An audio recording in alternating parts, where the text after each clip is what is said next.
النهارده هنتكلم في موضوع التسويق او الماركتنج بتاع براند ملابس. والفيديو ده مش فارقه فيه انت البراند ده يعني تصنيع المنتج نفسه بتاعك انت، او انت بتشتري من مصنع بره، او انت مجرد تاجر. ده مش فارقه معايا في اي حاجه. كل الكلام اللي هيتقال النهارده هيكون عن تسويق الملابس بشكل عام وبشكل خاص من خلال السوشيال ميديا. ففي الفيديو ده هنتكلم عن 8 مفاهيم واستراتيجيات معينه احنا بنستخدمها مع البراندز اللي بتشتغل معانا في مجال الملابس بالتحديد، وازاي تستخدمها انت لو انت بتسوق لنفسك او لو انت معاك شركه ماسكه لك التسويق علشان تحقق بيهم اكبر نتيجه للبراند بتاعك. ولكن كل المفاهيم اللي انا هتكلم فيها ديت تقدر ان انت بشكل ما تاخدها كده وتطبقها على البراند بتاعك ايا يكن الحجم بتاعه عامل ازاي، بس كل ما يكون اصغر كل ما هيكون اسهل عليك ان انت تعمله. اول حاجه دايما اعمل تيست للمنتج بتاعك قبل ما تلبس فيه، ودي عارف ان احنا نقدر نطبقها على اي نوع منتج تقريبا. بص الموضوع بسيط، في احتمال ان ما يكونش المشكله في التسويق او في ان السوق نايم او ان الناس ما عادتش بتشتري زي الاول، لان الناس بتشتري عادي، بس هي الفكره كلها انت ممكن تكون بتسوق للمنتج الغلط دلوقتي، ودي حاجه ما تعبكش خالص يعني، ودي بتحصل مع اي براند يعني، مش حاجه جديده. في ايفونات نزلت وما نجحتش قد ايفونات تانية في السوق، ودي شركه ابل يعني. انا مش بتكلم عن براند ملابس بيعمل اعلانات ب 10000 جنيه في الشهر على السوشيال ميديا، بتكلم عن حاجه كبيره. وده ينقلنا لتاني مفهوم، اعمل التست ده ازاي؟ يعني ازاي اتاكد قبل ما انزل المنتج بتاعي واشتري منه كميه او ابدا في مرحله تصنيع للمنتج دوت ان المنتج ده تمام وفي قبول وطلب عليه من الناس في السوق. هقولك، لو مش انت اللي بتعمل الاعلانات بتاعتك بنفسك، عندك اي حد بيشتغل معاك على التسويق، كلم الشخص ده وقول له احنا هنحتاج ان احنا نعمل تيستنج كامبين في الفتره الجايه للبرودكت الفلاني، وقول له برده ان انت عايز التيستنج كامبين ديت مش عايز فيها اي بوستات تنزل على الصفحه، بحيث ان هو يعمل لك الاعلانات من عن طريق مدير الاعلانات على طول. ولو انت بتعمل الاعلانات بنفسك فانا هشرح لك الموضوع ده بيتعمل ازاي، لان الموضوع بسيط جدا. كل اللي انت هتعمله هتروح على مدير الاعلانات، هتعمل كامبين جديده، هتعمل ادست في الكامبين دي، وايا يكن بقى انت عندك ويب سايت فهتخلي الاوبجيكتيف بتاعك سيلز، ولا انت بتبيعها من خلال ماسنجر فهتخليه رسائل، انت ادرى بالبراند بتاعك. المهم ان في الادست تكون عامل برود تارجتنج. بمعنى ايه؟ بمعنى ان انت ما تستهدف اي اهتمامات، ما تستهدفش رينج عمر معين، ما تستهدفش اماكن جغرافيه معينه، الا لو انت ما بتقدرش ان انت تشحن لكل الاماكن، ده موضوع تاني، وقتها استهدف اماكن جغرافيه معينه يعني، ما تصرفش فلوسك على الارض. وبعد كده هتعمل جوه الادس دي شويه اعلانات. الاعلانات دي هيكون منها في صور، وهيكون منها في فيديوهات، وهيكون في منها بقى هتبدا ان انت تغير في البرايمري تكست، تشوف انت بقى بتكتبه بشات جي بي تي ولا بتكتبه بايدك ولا ايا يكن الطريقه اللي انت شغال بيها. المهم ان انت تكون تعمل في الادس ديت من اعلانين ل3 على الاقل خالص، علشان تبدا ان انت تعرف حاجتين. اولا لو انت معاك من اعلانين ل3 فده هيخلينا نشيل نقطه ان الاعلانات بتاعتنا نفسها كان فيها مشكله، بمعنى ان احنا عندنا تيستنج داتا كفايه تقول لنا الاعلان بتاعنا رايح لفين، هل المشكله في الاعلان ولا المشكله في المنتج. واستنى في الفيديو شويه معايا هقولك على افضل اشكال للاعلانات اللي احنا بنعملها للملابس مع الكلاينتس بتاعتنا وازاي بتفرق في النتائج بتاعتها. المهم انك هتسيب الاعلانات بتاعتك شغاله بميزانيه مش شرط ان هي تكون كبيره، ولكن اهم حاجه تتاكد ان لو في الوان كتيره من المنتج، او لو في مقاسات معينه، او لو في معلومه معينه الناس محتاجه ان هي تعرفها هي اللي هتبيع لك المنتج ده فعلا، وانت متاكد من كده ان انت تذكرها في الاعلانات بتاعتك. وده برضه هيفرق معاك في حاجه، لانه هيعرفك ان مثلا بعد ما بتعمل منتج ساعات ممكن تلاقي فيه منه لون ما بيتباعش خالص، او تلاقي منه مقاس ما عليهوش طلب اصلا. انت بدل ما تحط نفسك في الزون دي، برضو التستنج كامبين اللي في الاول ديت هتعرفك من الاحصائيات كده بتاعت الناس اللي حجزت وطلبت في الاول، لو انت حصل عندك حجوزات وطلبات، المنتج ده انهي الوان منه هتتباع، انهي الوان ما هتتباعش، الحاجات اللي انت تعملها بكميات كبيره، الحاجات اللي انت مش شرط تعمل منها كميه ممكن تاخدها بالتصنيع او بالطلب. المهم ان انت هتعمل الكلام ده لمده 5 ل 10 ايام وانت مش مستني من الموضوع ده اي مبيعات اطلاق. ليه بقى؟ لان انت بعد اول يومين بكل سهوله هتعرف الدنيا ماشيه معاك ازاي. هيكون عندك احصائيه للكليك ثرو ريت، الكليك ثرو ريت ده هيقدر يحدد لك اذا كان الكرييتيف اللي انت مستخدمه ده كويس ولا وحش، اللي هي الصور والفيديوهات بتاعتك. ولو هي دي المشكله هتعرفها من خلال الكليك ثرو ريت على طول. عامه احنا بنحاول دايما ان احنا نتارجت في الاعلانات بتاعتنا ان احنا نوصل ل 12% لحد 15%، واحنا عارفين ان ده كليك ثرو ريت عالي جدا بالنسبه لاي براند في الدنيا، ولكن احنا لما بنحط ده التارجت بتاعنا يعني في الغالب مش بنوصل له، بس بنقرب منه جدا، بنوصل ل 8-10%، وده بيحقق لنا مبيعات جباره. فاحنا مش محتاجين اكتر من كده خالص. وعندنا كامبينز تانية بتوصل من 10 ل 12، بس في الغالب من 8 ل 10 ده كويس جدا. فعلى العموم لو انت الكليك ثرو ريت بتاعك كويس، ده معناه ان الصوره او الفيديو بيوقف الناس فعلا، فانت هنا هتبدا ان انت تفكر، طيب انت ما عندكش رسائل كتيره، يبقى انت عندك مشكله في الكابشن اللي انت كاتبه او في الكول تو اكشن، مش سايب للناس حاجه واضحه وصريحه ان هم يبداوا ياخدوا خطوه تانية ويبداوا ان هم يبعتوا لك رساله او يدخلوا على الويب سايت ويعملوا اوردر. انت ما عندكش اي مشكله في اي حاجه من الحاجات دي، وعندك رسائل كتير كمان. من الرسائل بقى هتبدا ان انت تحدد هي دي الناس الكواليفايد اللي انت بتدور عليها ولا لا. عامه لو انت براند بيعمل اعلانات بقاله فتره قبل كده وبتستخدم الميتا ادز مانجر طول الوقت، فهو هيكون عنده داتا كفايه ان هو يوصلك للناس الكواليفايد اسرع بكتير. لكن لو انت براند جديد الموضوع ده ممكن يحتاج شويه وقت منك عادي جدا، دي مش حاجه اي مشكله. ولكن برضو ما تقولش اصل انا كده يبقى انا عندي مشكله في الاستهداف فانا اروح اعدل حاجات في الاستهداف. سيب الاستهداف برود زي ما هو. احنا ما فيش كامبين عملناه بقالنا سنه حطينا فيه اي حاجه معينه في الانترست بتاعتنا وكلهم بيحققوا مبيعات كويسه جدا. لو انت لقيت ان الناس اللي بتدخل تسال هي الناس الكواليفايد، ولقيت ان الناس اللي بتدخل بتتكلم معاك تقدر ان هي تشتري المنتج ولكن لسه ما عندكش اي طلبات على المنتج، وقتها هتبدا تسال الناس هو انت ما طلبتش المنتج ليه؟ ايه السبب بتاع ان انت ما كنتش حابب ان انت تطلب المنتج ده؟ عامه لو انت قدرت ان انت تاخد ردود من 10 بني ادمين بس هيكون عندك ميه كفايه لان انت تفهم الدنيا رايحه لفين. يعني هتعرف المنتج ده كان منتج خسران ما ينفعش ان انا كنت انزله، او هتعرف ان المنتج ده مثلا الناس بتروح تشتري منافس ليه، او ان الناس بتبدا هتفهم من الناس وهتاخد معاهم محادثه بحيث ان انت تفهم ايه اسبابهم. ممكن يكون التسعير بتاعه مش مظبوط وفي منافس بيبيعه اقل منك بكتير وبنفس الجوده بالظبط، عادي كل ده وارد ان هو يحصل. المهم ان انت تعرف ايه السبب علشان تبدا ان انت تصلحه او ان انت تغير المنتج خالص بدل ما تبقى لبست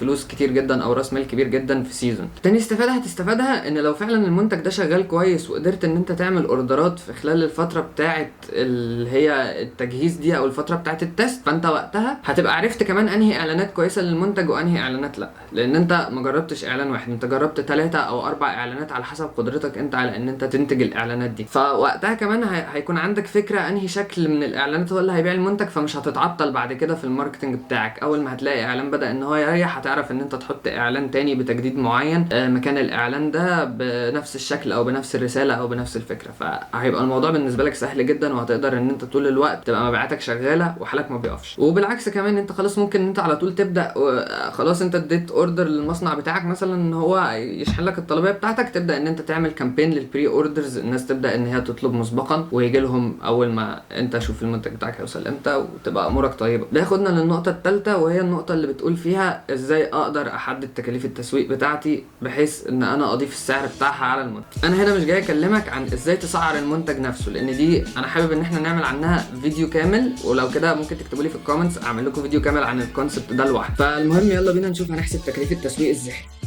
اول حاجه هنجيب ورقه وقلم او سبوره لو انتوا ناس اكستريم زينا.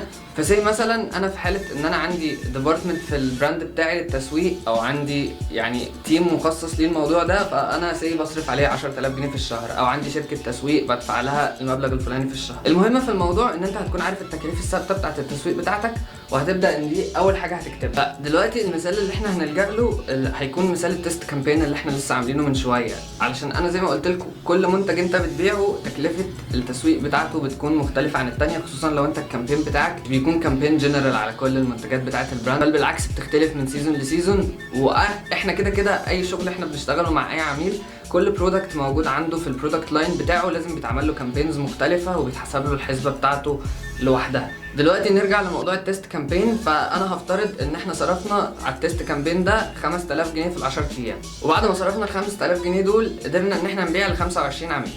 هنا بقى في حاجه مهمه، علشان نوصل لتكلفه الاستحواذ على عميل واحد كل اللي احنا هنعمله ان احنا هنقسم الرقمين دول على بعض، مش اكتر ولا اقل. الرقمين دول على بعض اول ما هنقسمهم هيطلع لنا 200. الحسبه الثانيه بقى واللي هي الحسبه الاهم في الموضوع دوت اللي هي الحسبه اللي انت هتعرف بيها انت بتكسب ولا بتخسر. ال 25 عميل دول مش كل واحد منهم كان بيطلب قطعه واحده، فاحنا هنا عايزين نشوف احنا بعنا كام قطعه برده في الفتره اللي فاتت دي. فاحنا لقينا ان اتباع 80 قطعه مثلا. الحسبه اللي جايه ديت احنا هنقسم ال 80 على عدد العملاء بحيث ان احنا نعرف متوسط العميل تقريبا بيشتري كام قطعه. عامه الرقم اللي طلع معانا هو 3.2، بس احنا بنحب التشاؤم عامه في الارقام بتاعتنا، فاحنا لما بنيجي نحسب الارقام دي للعميل بنقول له هو 3.2، فاحنا هنقول ان هو 3. بعد ما وصلنا لل3 ديت لان هي 3 مهمه الحقيقه، احنا عايزين نعرف العميل الواحد بيدخل جيبك كام. هنا ديت احنا قلنا عليها ديت تكلفة الاستحواذ على عميل او كاستمر اكوزيشن كوست، CAC او بيقولوا عليها كاك، بيتقال عليها 200,000 حاجة. الحسبة التانية اللي احنا هنحسبها كل عميل بيدخل جيب البيزنس بتاعك كام، دي هتكون ال LTV او اللايف تايم فاليو، او العميل ده في العمر بتاعه بيدخل لك كام، مش عارف بالعربي بيتقال عليها ايه الصراحة. فالمهم احنا كده عارفين ان هما 3، فلنفترض ان انت مثلا الجروس بروفيت بتاعك او القطعة مثلا انت بتشتريها ب 300 جنيه او واقف عليك ب 300 جنيه وبتقدر ان انت تبيعها ب 500، فانت كده الجروس بروفيت بتاعك المفروض ان هو 200، اللي هو بعد ما بتحسب كل التكاليف بتاعتك وبعد ما بتحسب كل حاجه في ال 300 جنيه. فاحنا هنا عندنا الثلاثه بتتضرب في ال 200، فاللايف تايم فاليو بتاع العميل بالنسبه للمنتج اللي احنا بنتكلم عنه هو 600 جنيه. ده معناه ان العميل الواحد بيدخل لجيبك 600 جنيه وانس ان هو بقى عميل في المتوسط. فاحنا كل اللي احنا هنعمله ان احنا هنعمل الحسبه بتاعت الكاك تو ال تي في، اللي هي هقسم الكاك على ال تي في بتاعي، هيبقى 200 على 600 هيبقى 1 ل3، بمعنى ان انت كل جنيه بتصرفه بيدخل قصادك 3 جنيه. كل جنيه بتقعد انت تصرفه بيدخل قصاده 3 جنيه. هكلمكم اكتر عن الارقام دي وايه الفايده بتاعتها وايه الاسنس بتاعها في البيزنس بتاعك في فيديو منفصل هنتكلم فيه عن الحسبه دي بس لوحدها. المهم هنرجع نقعد تحت عند اللابتوب علشان رجلي وجعتني.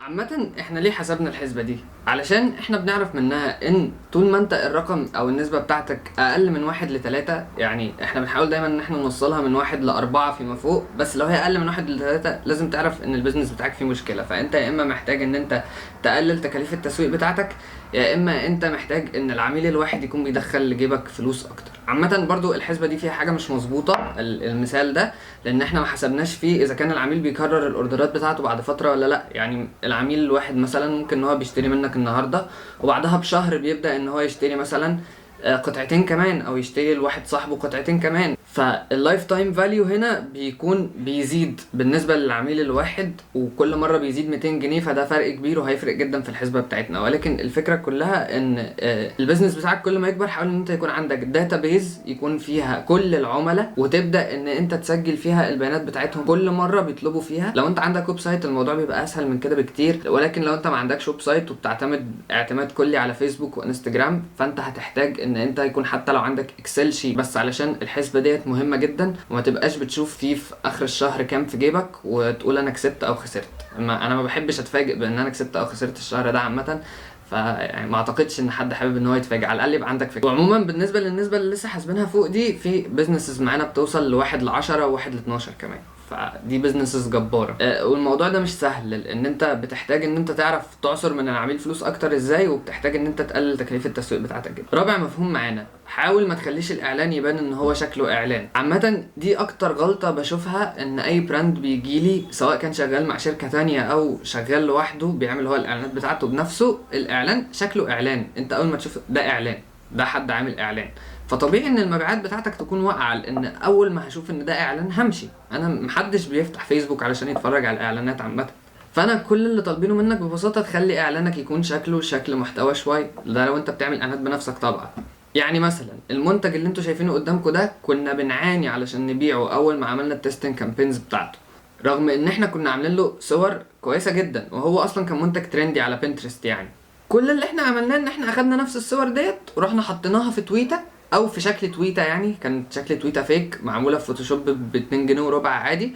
بس الفكره كلها ان الناس بدات ان هي تقف وتشوف الاعلان، وبدا يبقى عدد الرسائل اكبر بكتير والكليك ثرو ريت اعلى بكتير جدا. طيب اقول لكم على تغيير كمان بونص، لما عملنا الاعلانات بتاعه المنتج بتاع رفوف الكتب ده بالتحديد لبراند ديكور، كان عندنا مشكله، لان المنتج اللي هو كان الاكثر مبيعا اصلا وقتها وكان التسعير بتاعه كمان 200 جنيه بالنسبه للناس. لما كنا عاملين اعلانات عن المنتج ده لوحده والناس تبدا ان هي تخش تسال رف الكتب ده بكام، كل اللي احنا كنا بنقوله لهم ده ب 200 جنيه، فهم وقتها يقوموا قايلين ده رخيص، شكله مش هيستحمل، شكله مش عارف ايه، شكله بتاع، يمشي وما نشوفش وشه تاني ولا يطلب ولا يعمل اي حاجه. التغيير البسيط اللي احنا عملناه ان احنا بس بدل ما بنعمل اعلان عن المنتج ده لوحده، عملنا عن كل رفوف الكتب في نفس الاعلان نفسه. وبعد كده اما حد بيدخل يسالنا رف الكتب بتاع مثلا باتمان ده بكام، ما كناش بنرد عليه برف الكتب بتاع باتمان بس، كنا بنرد عليه باسعار رفوف الكتب اللي عندنا كلها، اللي هم كانوا 4 بس. فوقتها ايه التغيير اللي حصل؟ ان بدل ما هو بيلاقي الرف بتاع الكتب بتاع باتمان ده بيتعمل ب 4000 جنيه وعنده الرف التاني ده ب 200 جنيه، كانوا كلهم بيروحوا يطلبوا ب 200 جنيه في الاخر، وهم كانوا داخلين يسالوا على حاجه تانية. فالموضوع سهل وبسيط. لو انت بتعاني علشان تبيع حاجه ب 1000 جنيه، حط جنبها حاجه ب 15000، الحاجه اللي ب 1000 هتتباع على طول. واللي ب 15000 برضه هتلاقي في حد اشتراها، بس ام 1000 وقتها هتتباع اسهل بكتير مما انت متخيل، خصوصا لو هي حاجه السعر بتاعها كويس. لان الشفت اللي بيحصل في الدماغ بتاعه البني ادم ان هو حاجه ب 4000 جنيه قصاد حاجه ب 200 جنيه، اللي ب 200 جنيه دي سعرها كويس، لكن حاجه ب 200 جنيه لوحدها الحاجه دي رخيصه، في فرق. تاني شكل مهم للاعلانات بالذات في مجال الملابس برضو هو نقطة اعلانات اليو جي سي. اليو جي سي اللي هو اليوزر جنريتد كونتنت او المحتوى اللي احنا بنقول عليه بالبلدي كده حد عامل لك ريفيو يعني بس في صورة فيديو بتاع.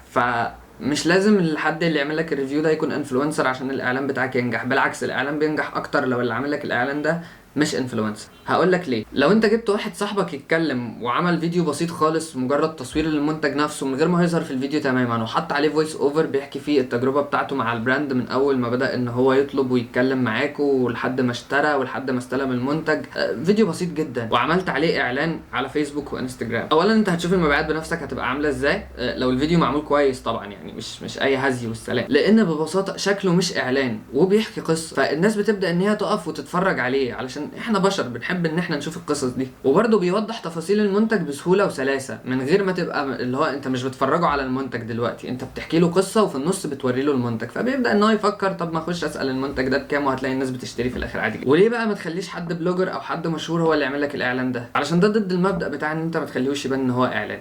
انا اول ما اشوف بلوجر باي شكل من الاشكال هحاول ان انا اقلب، علشان انا عارف ان الناس دي اكل عيشها الاعلانات، طبعا ربنا يبارك لهم في رزقهم، ولكن الفكره كلها ان انا هقلب على طول. فهي الفكره كلها بتيجي في النقطه دي برضه. ولو حابب ان انت تستخدم انفلونسر اتاكد ان الانفلونسر ده ما بيعملش اعلانات عمال على بطال، لان لو هو بيعمل اعلانات عمال على بطال مش هيفيدك باي شكل من الاشكال. لكن لو هو حد مركز قوي في المحتوى بتاعه وكل اللي هو بيعمله المحتوى بتاعه صح، صدقني وقتها هو لو عمل لك اعلان انت هتشوف الفانز بتاعته هتجيلك وهتبقى عامله ازاي.